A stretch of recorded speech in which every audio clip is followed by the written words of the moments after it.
Hi, my name is Andy Pritchett, and I am doing an interview for my Info 267 class. And who am I speaking with today? I'm Rebecca Denison, and I am the teen librarian for the just changed from a water tower cluster to raisin vines. Yes. Yeah. Okay, and what is your title? I'm a librarian too. Okay, and what other titles have you had? Since I started at the library, Sure, let's go.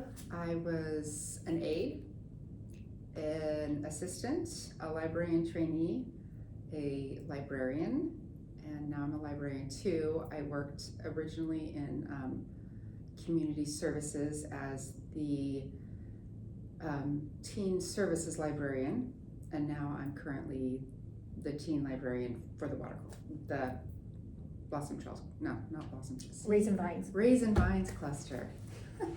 Seriously. For the Fresno County Public Library. Yes. It's like my first week here, so. Okay, can you tell me about when you worked for the outreach part of our library system here at Fresno County? Okay, what exactly do you want to know? Okay. What's the difference between what the outreach librarians do and what a regular branch librarian does? Okay, so what we would do is we were in charge of countywide programs. So we would do, there's specific programs that we do every single year, being Library Card Sign Up Month. I was in charge of that last year. I did the whole marketing and planning all of the Library Card Sign Up Month. We do our fantasy walk, which we just finished. Summer at Your Library, which is our huge program, and that's when myself and the other teen librarian, we planned and carried out all of the teen programs for the entire summer for the entire county. So I think last summer there were over 200 individual programs that we did. A lot were take and makes, but a lot were in-person programming. And we also did the pop-up prom shop, which that's for the teen librarians. That was our biggest program for the years, when we had a prom wear drive where we would get donations from the public. We would then clean, size, repair, do all of that, and then one Saturday in the year we would close an entire branch, open it up for the teens. They could sign up, they could come in and shop for a prom outfit. We had for both men and women, and in all the sizes. So that was our hugest project that we did, and it took months and months of planning, but it was a great project. Did you ever do that? Did you work on that at all? I did not. Okay. I did do the one here at this mini branch, the mini one, and I kind of helped Matt with it, but it was more like just kind of inviting people Right. in and Yeah. stuff, but it wasn't really me Yeah. helping them. Yeah. And then after the main program, we would have mini pop-ups in the smaller, more rural branches. And that was just more kind of a drop-in, try things on, and then do that. And then Poetry Month, which we just started. That was the other program that we worked on. And with all of that, we were also in charge of coordinating and carrying out all of the outreaches. So if we would get a request in for an outreach, we would decide first of all if we could man it, or we would also ask whichever branch was the closest to it if they could help out. We would then pack the outreach boxes and all the supplies needed for the outreach, and then generally we would do the outreach and meet with the public. Okay. And then can you explain a little bit of how that would differ from what a regular branch librarian would do in just for their individual branches? Right. So with community services, we were in charge of all of the branches of the county, which is, at the time, was 36. Now we're down to 34 just with closures. So we would be in charge of programming at all 36 branches, but as a branch librarian, I'm only in charge of doing programming for the specific cluster I'm in, which we just changed things up. So I went from 3 branches, now I'm doing 10 branches, but I'm only responsible for doing the programming for those 10 branches. And in addition to that, we have programming sessions. So our programming sessions only run for just under 3 months. We have one in the spring and one in the fall. I help out with manning the Summer at Your Library programs, which I do not plan, and I just oversee them. I'm just there as a staff member, but it's not Host. something I plan. Yeah, host, that's great, yeah. So. Okay, is outreach in the Fresno County Library strategic plan? It is, and I know different supervisors have different requirements, having librarians attend so many outreaches a month or a quarter or whatever. Jessica and I haven't really gone into that yet, but any person in Fresno County can request an outreach on our website. You just have to go into the contact us or ask a librarian, and you can request an outreach.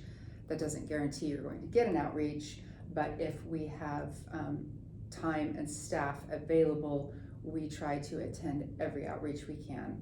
A lot of times, if community services can't do it, then they, like I said, they send it out to the branch librarians, and we really try to make every effort to attend those, because that's how we get people into the branches.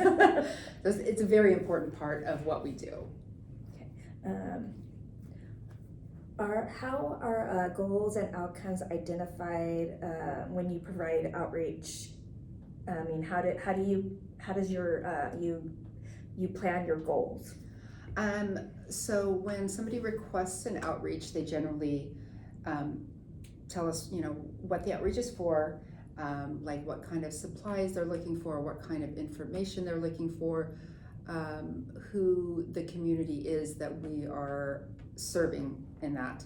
And then we tailor the materials that we take to the outreach to that specific outreach. So you could have one at an elementary school where you would focus more on early childhood resources and fun things for the kids, like we have the crayons and we have coloring pages. So that would be one thing that we would focus on, which would be very different than, say, we're going to like Workforce Connection, where we are providing information and resources for adults who are going to be, out of work or already out of work. And we mainly just, our main focus is try to get the information to the specific targeted audience. We also do keep stats about how many people we've talked to. I know some outreaches we also will do a different color library card application. So when they do bring them back, we know that this library card application came from this specific outreach. I did not know that. It doesn't happen all the time, but there are specific outreaches that we will do that for. We did that a lot with the prom. So we would know that the kids came to the pop-up, and then we gave them an application and they brought it back. And there are other times that we will, so Joel and I went to the career fair at Roosevelt a few weeks ago, and we wrote on the applications that it was from there, just because the school itself wanted that information. So we were able to provide to the school that we got this many applications back from the students who came to our booth. So it's just, and it is a good way to measure how many people we're reaching. That's a good idea. I think I'm gonna take that and I'm gonna use our stamp on ours. No, that's a great idea, yeah. Oh, sorry. How do you report to administration on the outreach services you or the department provide? I mean, do you have to do a report or anything like that? Everything is supposed to be in, it doesn't always happen, but we're supposed to put all of our outreaches in LibCal and then put in the attendance on LibCal, so that it is, so admin is able to see, you know, how many people we're reaching and, you know, if the outreaches are successful, which I've never been to an unsuccessful outreach. Like it's always been, you know, helpful. Okay, and then what kind of resources would you like recommend to me, somebody who's new, who would be new to outreaches? What kind of resources should I look into to be able to do it correctly? Are you talking like to take out or to? It's part of what they want to know, but I'm thinking probably maybe like databases, whatever, that kind of thing. Right. Okay, so how I approach them is, okay, so example, Angelique and I went to the Habitat for Humanity yesterday, and when families with young children would come up, and you know, of course we would always say, you know, do you have a library card? And if they say, you know, yes or no, whatever, and then it's important to familiarize yourself with our online resources, because everybody knows the library has books and the library has, you know, all of that. But knowing your online resources is huge, because I talked to so many parents last night and I was like, have you heard of ABC Mouse? Do you use ABC Mouse? And, you know, a lot of them were like, yeah, that, you know, but letting them know that it's a free resource with their library card was huge for a lot of them, because a lot of them did say like, oh yeah, I pay for that. Good to know that I can get it for free with a library card, or I've heard of it, we can't afford it, but now I know it's free with a library card.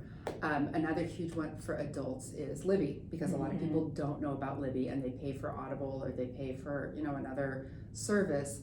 And just knowing, I mean, we have, like, you know, we have so many online resources, and I mean, I don't even know that you could know them all. But knowing the big ones that people pay for, and finding out that they can get them for free with a library card is one of the biggest draws that you can really pull people in. And the one I get is Peterson.